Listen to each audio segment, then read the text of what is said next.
Hey guys, come on downstairs. Today we're giving out helmet stickers for the SMU game. It's episode number 69 here on Southern Utah Thunderbirds Dynasty. Let's look at some offensive statistics first, and we'll go over all the ways that these players can get helmet stickers.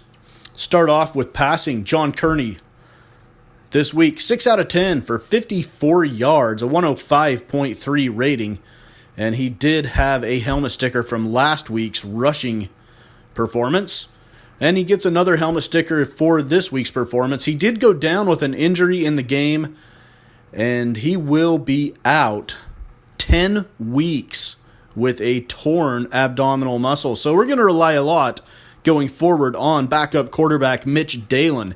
He was 2 for 4 in relief of John Kearney for 24 yards, a 100.3 rating, and that is his season so far. No helmet stickers for him.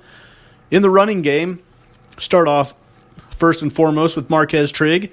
Has 2 helmet stickers from last week and gets another one this week with his kickoff return touchdown just before halftime against SMU.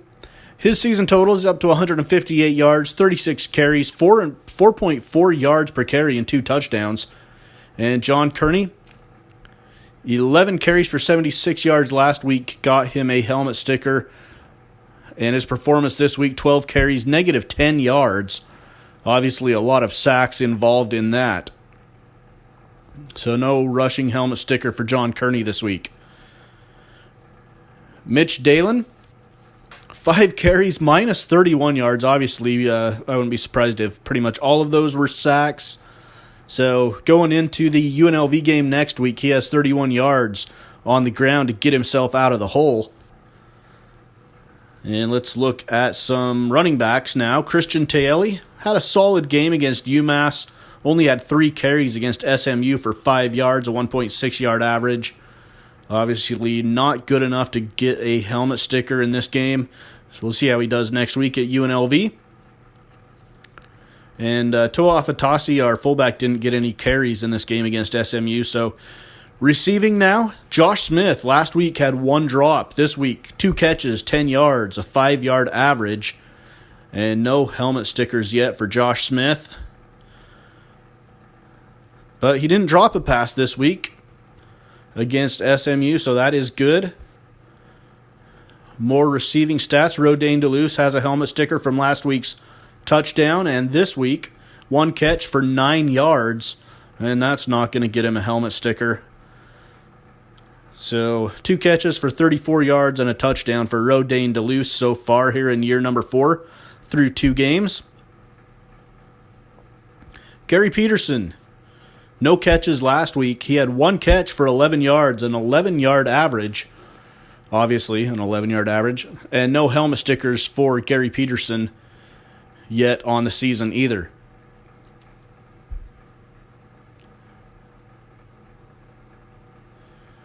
All right, up next we have Marquez Trigg. 6 catches, 33 yards, 5.5 yard average last week. This week, 3 catches, 24 yards, and an 8-yard average. That brings his total up to 9 catches for 57 yards, 6.3 yard average. No touchdowns and 1 drop. And Christian Taeli, no catches last week. This week he did have 1 for 24 yards on, I believe it was a screen pass.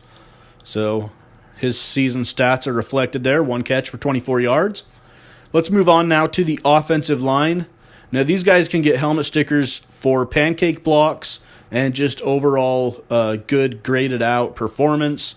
Mike Alston, our left tackle, had a 1.17 grade, which is really good, but he did have 3 sacks and a penalty, and so that is going to negate his helmet sticker for this week. The 3 sacks allowed and the penalty, not good for Mike Alston. PJ Ta'eo Tawanuu, 1 sack allowed and a 1.06 grade, and that is not going to garner him a helmet sticker either, and he does not have any yet on the season. Let's take a look next at our center.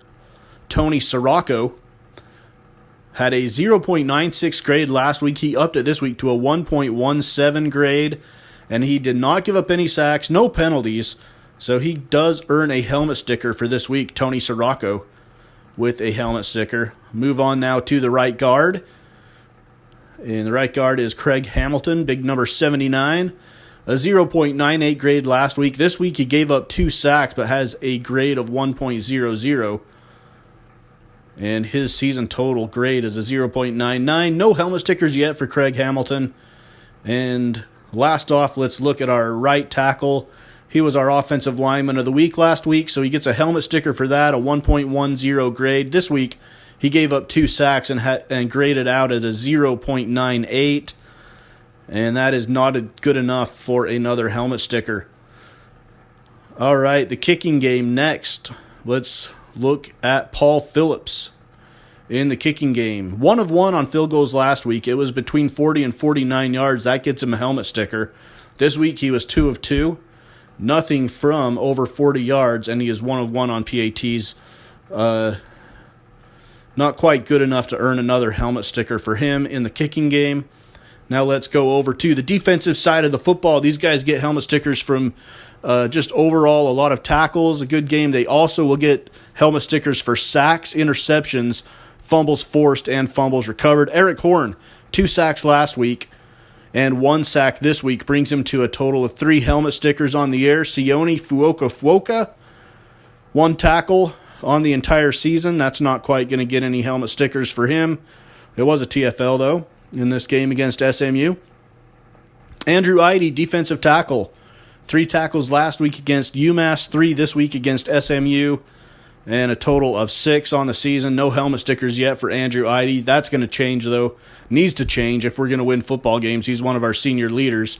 Kenneth Jude, 1 tackle this week, and no helmet stickers for him just yet.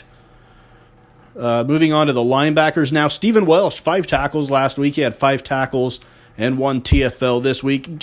He's right on the verge of a helmet sticker there, but we are not quite going to give it out to him. A linebacker, you got to have a little bit more than 5 tackles. Last week, Tony Terrell got a helmet sticker for his 6 tackles and 2 TFLs. This week, only 3 tackles and 2 TFLs. Brings his season total to 9 tackles and 4 TFLs. And just that 1 helmet sticker. Josh Correa, 3 tackles, 1 TFL in both weeks so far this season. We need to see more production out of the linebackers, tackle-wise, if we're going to be successful this year. Chinedu Ahanahu, 4 tackles, 2 TFLs. No sacks yet on the season for him. 2 tackles, 1 TFL this past week against SMU. 6 tackles total, 3 TFLs. Martavius Redmond earned himself a helmet sticker from last week's performance, and he will get another this week. 6 tackles from a cornerback is pretty solid. 12 tackles, 2 TFLs on the season for Martavius Redmond, another senior leader that we need to have do well if we're going to have success this year and go bowling.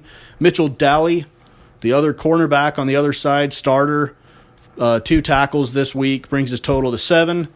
Eddie Garrison had 1 interception last week, got the helmet sticker from that, and he'll get another helmet sticker this week with 6 tackles. He is the nickel corner. He had 6 tackles, 2 TFLs against SMU here. And Kyle Mays, our 4th cornerback, 2 tackles, 2 TFLs in this game against SMU. Just not quite enough for a helmet sticker. Probably didn't get in the game for enough snaps. Max Veno-Petit had 9 tackles, and that'll get him a helmet sticker. But it's never good as a team when your safety is leading your team in tackles for a game.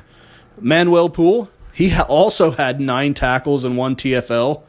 So again, both safeties had a very good game against SMU, and that kind of tells the story as SMU drubbed us 35-13. And punting-wise, Paul Phillips last week got a helmet sticker for his 48-yard average. This week he got 1 inside the 20. 7 punts, a 43.5-yard average, and a 38.5-yard net.